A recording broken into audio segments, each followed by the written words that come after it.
Hey, good morning to everybody. Happy Sunday. It's Daryl here. It's bright and freaking early, man. It's 3 a.m. here in Connecticut on the East Coast. Okay, I have been dying to do this video. Stick with me here because I feel like this is an important video, honestly, for me. I want to talk about two tweets or truths. Donald Trump truthed or tweeted or whatever you want to call it on his Truth Social. There's one tweet or truth about Bruce Springsteen and one about Taylor Swift. And I'm not doing this video. I thought long and hard about this video. I'm not doing this video to bash Donald Trump. This is a video where I really want Trump supporters to chime in because I really can't understand. They don't see, when they look at him and listen to him and see his words and his speaking, they don't see what I see. When I looked at this truth, I saw somebody that was painfully insecure and neurotic and arrogant and narcissistic. And I'm not bashing him. Now, stick with me here. And I use empathy a lot, like trying to put myself in somebody's position. I'm going to do that too. But I'm going to read his tweets and give you what I think, what I'm reading, why he's writing this, what I think he's feeling. This is the thing with Trump supporters, and for the life of me, a lot of men my age, a lot of older Gen Xers, baby boomers, men especially, the vast majority, I think, are probably Trump supporters. And for the life of me, I don't see what they see. And I'm not doing this video to bash Donald Trump. I'm wondering if, like, reading this tweet, do they realize that he's insecure, that he's dishonest, neurotic, arrogant, narcissistic? Do they see that? Do they not see it? Do they see it and not want to acknowledge it? I'm trying to understand. Because I just, for the life of me, when I hear him, like when I read this tweet, I just cannot understand how anybody could possibly admire or support this man. All right, so like I said, now stick with me. I use empathy, trying to put myself, like, why is he writing this? What would I do if I was in his position? Like, what if somebody bashed me? Because, okay, so Bruce Springsteen was in Manchester, England, his first concert overseas, and he started talking about Trump. I don't think he used Trump's name, but he said, the head of the United States or whatever is treasonous, corrupt, and unfit. Those are three words that I know he said. And I agree with him, but like I said, I'm not trying to bash Trump here. So trying to use empathy, I'm trying to, if somebody bashed me, how would I respond to it? And I had to divide it up into two different categories. People that I respect and I care about, and people that I just really don't know. Like if somebody wrote a comment in one of my videos, just bashed me real hard. Chances are I just wouldn't, or a lot of time what I would do probably was say, I genuinely say, thank you for your view. Thank you for your comment, because I'm actually getting paid, per minute with you watching that video. So you could write, you're not hurting my feelings or anything. It's not going to change my view of myself or my videos. I'm 59 years old and I'm fairly secure in what I believe is a decent amount of talent and creativity. Okay, but what if, Ethan Ralph from Killstream, 2 years ago, now this is a group of what I would call incels, probably like millennial age incels, Nick Fuentes fans. They actually have Nick Fuentes on the show, Killstream. And Ethan Ralph actually called me up twice to have me come on the show. Now, I'm not delusional. I know they were probably going to bash me. I'm older, I'm a liberal, and like I said, and they seem to be more, conservative, incel, not people I respect. And I knew in the back of my head that if I went on this show, my views would go through the roof. But here's the thing, and I'm not doing this to bash them, but I don't respect them. I don't understand them, I don't respect them. I really don't want to be, and I'm saying this in the kindest way possible, I don't want to be associated with them. On one hand, I could have money and views, and here's what happened. Just about 2 weeks ago, I got a comment in one of my videos, and I believe it was Ethan Ralph. It didn't, the name didn't match, but he spoke like he's the one that called me, Ethan Ralph. And he said, "You're so stupid, you're an idiot." He says, "If you had gone on Killstream," this is the words he used, "you'd be legendary famous right now." Right? And that comment, I told him this. I wrote back and I replied, I said, I actually take that as a compliment. Because what I see there is, of course I would get a boost being on his show, but I must have some level of creativity and talent if I would be legendary famous now, Okay, now here's another situation. What if, I was trying to think of a peers here on YouTube. If somebody insulted me badly, somebody I respect, somebody I really like and respect, and what if they bashed me? How would I respond to that? Beau of the Fifth Column, Belle of the Ranch. Those are probably the two of the people I respect most on YouTube. What if they did a video saying, "Daryl, you're a talentless hack. Why don't you hang it up? You suck." How would I respond to that? And I'm going to tell you right up front, it would hurt. It would hurt. Because like I said, I actually got my start here on YouTube. I got my views. I got monetized because of Beau of the Fifth Column actually featuring one of my videos. Let's talk about Beau of the Fifth Column. Is the video. How would I respond to that? And you know what I would? This is probably the level I don't know if you call it arrogance, but confidence. I would think if they bash me, I would think they must be worried. They must be worried that I'm an up-and-coming talent. That's what I would honestly think. Maybe it's delusional, but I don't see myself insulting somebody like Donald Trump does in this here. Let me read you this, okay? Like I said, I was trying to use empathy to try to understand, if I was Donald Trump, and like Bruce Springsteen called him corrupt, unfit, and treasonous. What if somebody, like I said, how would I respond to that? Well, let's just look at his words, all right? Because I'm asking Trump supporters, what do you see here, right? Here, let me read this. Donald J. Trump. "I see that highly overrated Bruce Springsteen goes to a foreign country to speak badly about the President of the United States." Let's stop right there.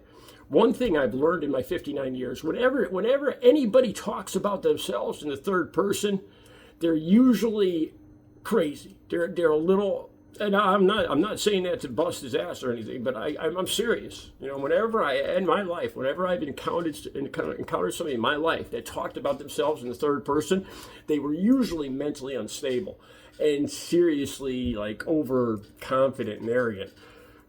Just the truth. Okay. And then here right off the bat, he's highly overrated. Are you kidding me? Bruce Springsteen. Now, I'm not a big fan of Bruce Springsteen. I'm more the Aerosmith, Metallica, Red Hot Chili Peppers, Jane's Addiction. Bruce Springsteen is freaking legendary. He is the heart and soul of rock and roll, of working man's rock and roll in America. To say that he's so highly overrated is just ridiculous. All right. Never liked him. Never liked his music. Now that's fair. That's fair. I don't fault Trump for saying that. Wait a second. Or his radical left politics. That's fair too. And importantly, he's not a talented guy. Seriously, are you kidding me? His songwriting ability, I think, his singing is. When you hear him sing, right off the bat. You could hear 10 people singing, and if you heard Bruce Springsteen, you would know that voice. That voice is legendary. It's a working man's rock and roll voice. And more than that, his songwriting ability is off the charts. I'm not going to start reciting the lyrics here, but, if you know what I mean. All right? Just a pushy, obnoxious jerk in big letters. What I see there, I can't believe this guy is the president of our United States. What I see is like somebody that's in 7th grade. A pushy, the word jerk. You're such a jerk. Are you kidding me? This guy is the president of the United States. And these are the words, and he's upset because somebody insulted him. And I don't see it. How do Trump supporters, how do you admire this man? Okay. who fervently supported crooked Joe Biden. Here we go on the crooked. Look, he won. He won the election fair and square in 2024. I do think the assassination attempt was faked. I really believe that now. I'm really starting to believe that an AR-15 or whatever bullet cannot graze somebody's ear, bleed all over the place, and then the wound mysteriously disappear a week later. And the way he jumped up and started yelling, "Fight, fight, fight," that's just unnatural. I really believe that was staged. I think maybe 50 years from now, it's all going to come out. I believe it. I really do believe it was all staged. All right. If he wasn't elected, it would have been gone by now. I don't know what he means by that. What's it? Oh, the country. Sleepy Joe didn't have a clue as to what he was doing, but Springsteen is dumb as a rock. Really? Why would you say Springsteen is dumb as a rock? Obviously, he's highly successful. I don't see any way that he could, it doesn't seem like a valid criticism of Bruce Springsteen. If I were Donald Trump and Bruce Springsteen said that about me, I would ignore him. I'd say, look, I am the president of the United States. I'm the highest in the highest office of the land, which it should be treated as such. It should be, And if somebody says something, people are always going to say stuff bad about you. You ignore it. When you ignore somebody like that, that just means that, you are so little and so inconsequential to me, you don't matter. That's another a saying that I've heard. The worst thing isn't hate. The worst thing is indifference. The most insulting thing is not hate or anger. It's indifference. When somebody goes, puts you down and you just look at them and just like they don't exist. Your opinion means zip to me. That says more than anything. That's what I would do. But him here, I see somebody that's insecure that just goes on and on about how the other guy is no talented. He's a jerk. He's this and that. It just, to me, it says Trump is hurt by what he said. He's insecure, and he has to come on here and say, that guy's an idiot. How can you not like me? Look at me. And that, to me, that just says, that says insecurity. All right, let's go on. Oh, then it gets, this is the part that just blows my mind. I hope you've stayed tuned for this part. Dumb as a rock and couldn't see what was going on, or could he, which is even worse. This dried out prune of a rocker, and then in parentheses, his skin is all atrophied. Now, I don't know if atrophied is the right word here. Usually use the word atrophy with muscles. Muscles when they, if you get hurt and have a cast on, muscles atrophy, they thin out, they disappear really. And I don't know if that's what, if that's really the right word here, first of all, which just shows his ignorance, that his vocabulary, that's my opinion. I don't think that's the correct word to use here. But to say, that's telling me that Trump thinks he looks pretty. He's a 78-year-old man. And he's saying that this other guy, that's probably, I don't know how old Bruce Springsteen is, looks like a prune.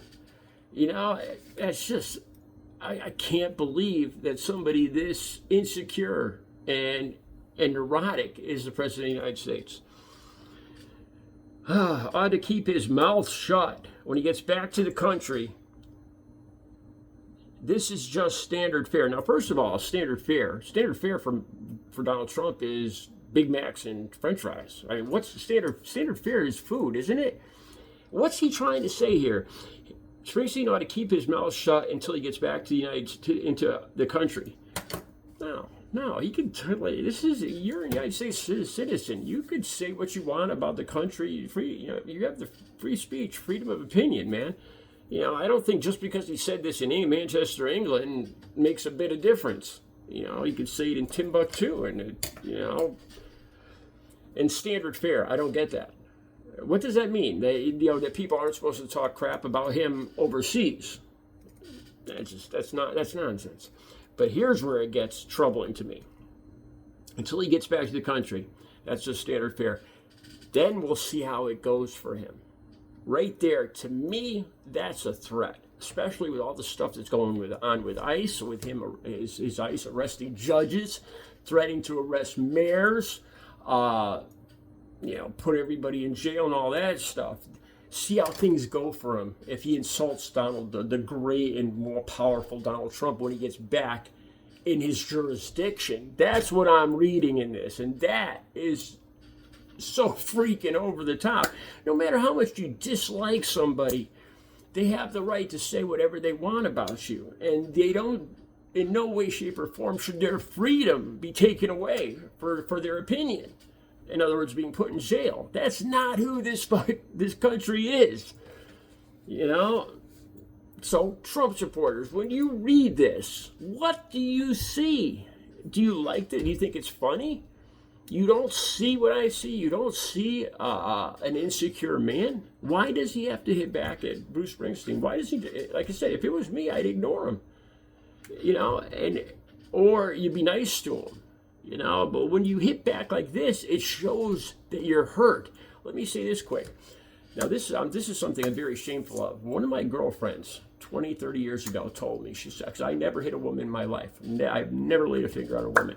But this girlfriend told me, she says, Daryl, the things you've said to me are worse than hitting me, because her previous boyfriends beat her badly. And she says, Daryl, the stuff you've said to me hurt me worse than my other boyfriends beating me. You know, and that hurts me right now, her hearing that. Because the person I was, when I got hurt, I had to hurt back. And I hate to say this, but I was good at it. I would find a niche. I would see somebody else's insecurity, something that they're insecure about, something that bothers them. And then when I got hurt, I would just go right in there and just say, well, you are just such a, you know, you know, and it would just, you'd see the hurt on somebody's face. And believe me, this is something that probably the biggest thing that I'm the most ashamed of in my life, that I've asked for forgiveness for, to make amends in my sobriety now. That's what I see here with Trump. I see somebody that gets hurt and tries to hurt back. Somebody that's insecure. If he was secure, he wouldn't need to do all this. He wouldn't even mention Bruce Springsteen. You know, if he was secure, he'd say, Bruce Springsteen isn't even on my level. I'm president of the freaking United States. You play guitar and sing, you know, thank you for your comment, but who the hell cares? That, you know, if I was Trump, I love Bruce Springsteen, but, you know, that's what I, you know. All right, now this is even more troubling. This is another tweet or truth, and this is about Taylor Swift. This is unbelievable. Has anyone noticed that since I said I hate Taylor Swift, no, she's no longer hot? Wow. Talk about the narcissistic arrogance. What he's saying here is because he said that he hates Taylor Swift, and the reason he said that is simply because Taylor Swift said she was voting for Kamala Harris. I don't think Taylor Swift even said anything bad about Donald Trump. She just simply said, I'm going to vote for this person. And Donald Trump went, I hate you. I hate you. Again, can't you see the insecurity in Trump? That he's got to go out and say, I hate you because you're not going to vote for me? You know, if it were me, I'd say, you know, that's your choice. You know, you want to vote for somebody else? That's your right. Just vote. That's what I would say. You know, but I hate you. The immaturity of that. And he actually is saying that he believes that this nation, all of her fans, are less attracted to her or like her music less because all of a sudden the great and powerful Oz Donald Trump said he hates Taylor Swift. So now all of a sudden it's changed people's views, changed people's eyes, changed people's sexual attraction to Taylor Swift. They no longer see her as hot because Donald Trump hates her. Are you freaking kidding me? The arrogance and narcissism, you know, when I see that, it scares the fucking hell out of me that this guy is president of the United States, that he is so delusional that he would, you know, and what are you going to say? Are you going to say that he's just trolling, that he doesn't really believe that, he's just doing that to get at people like me, to get at people like Taylor Swift? I don't believe that for a second. I don't, you know, because I I'm not saying I was this person, but I went through times in my life where I was like this. I had to defend myself. I had to hurt other people when I was hurt. And that's what I see here. Trump supporters, help me out here. All right, I see I'm running on 20 minutes. Please comment down below. What do you see when you read these comments by Donald Trump, these tweets? What do you like about him? What do you trust about him? Please tell me. Have a good Sunday.